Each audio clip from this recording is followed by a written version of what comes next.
Hey everybody, it's Dave out in the bee yard trying to bust out a couple things real quick here. I've mentioned it a couple times, but I go in about 10 days, maybe not even that much now, 8 or 9 days for partial knee replacement. And so I got to get these hives taken care of. So what I'm out here doing today was, well, first I weed eated all around them because it was a hot mess. But each of these hives had two deep bodies and then three supers on top. I knew they weren't going to fill all three supers, but I gave them plenty of room because I knew also that with my leg and everything last time I was down here, I knew I wasn't going to be able to get back for a while. So this hive I've already finished. It yielded one super of honey and then one super that basically was roughly empty out of the three. And then for each of these, that one and this one, because they had the same. They had three honey supers on top, so two more boxes like this stacked on top. And this box that I leave, it's got some honey in it. It doesn't have any full comb, any full frames, but it's got some honey. And then I'm taking back, and I'll show you this in a second, taking back in the truck as well some empty. So I've still got a queen excluder on here. We're going to take that off before winter, but there's no danger right now. That queen excluder is going to stay on there. And I'm going to leave this box on here with this upper because I still need to treat these hives before winter in order for mites and things like that. So I want them to have a little bit of extra room. I'm putting the lid on back right now. I want them to have a little extra room. Plus, I use formic acid, and it's a lot of vapor and a lot of fumes, and that upper entrance there allows some of the fumes to dissipate as they move through the hive and kill the mites. So each hive has got that same setup. Now what will happen is, ideally we're going to get 2 treatments in before, say, the end of October.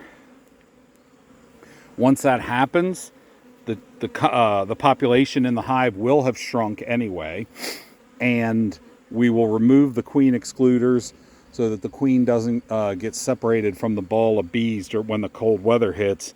We'll remove the queen excluder, we'll remove this top box, and that will be basically what they have to survive on. That should provide them plenty. I may even remove that top. I'm going to try and get these treatments done sooner than later, because what I don't want is for the hive to start filling this top box up, because it's going to at this point need everything that it can for resources.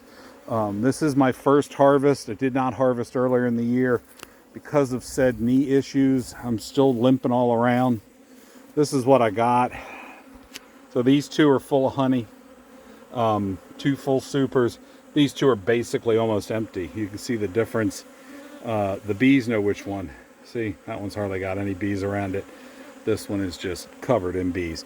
We got some good looking honey. I've still got, I guess I've still got, I don't know. Sorry, I'm having a brain cramp. I got about 6 more hives to go. Let me turn you around. I kind of don't want to be too near the bees. I don't have my gloves on. I took them off to work the camera. So while I don't mind getting stung, what the heck is that? While I don't mind getting stung, I'd certainly rather not get stung. So here we are. Got the first 2 done. Gonna get the next 6 done over the next couple days. Basically just dropping them in my garage, and then we're gonna process them all either Friday night or Saturday. It's gonna still be warm enough, should be plenty warm enough to pour some honey. And that's about it. Want to get these hives taken care of.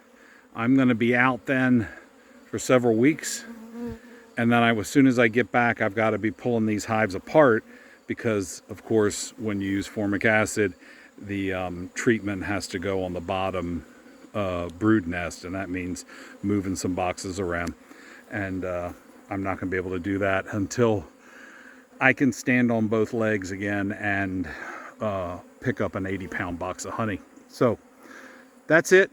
It's Tuesday. That's what I did when I got off work.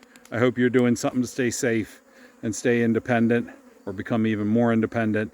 And in the meantime, stay safe, stay prepared, and I'll see you on the next video. Have a good one.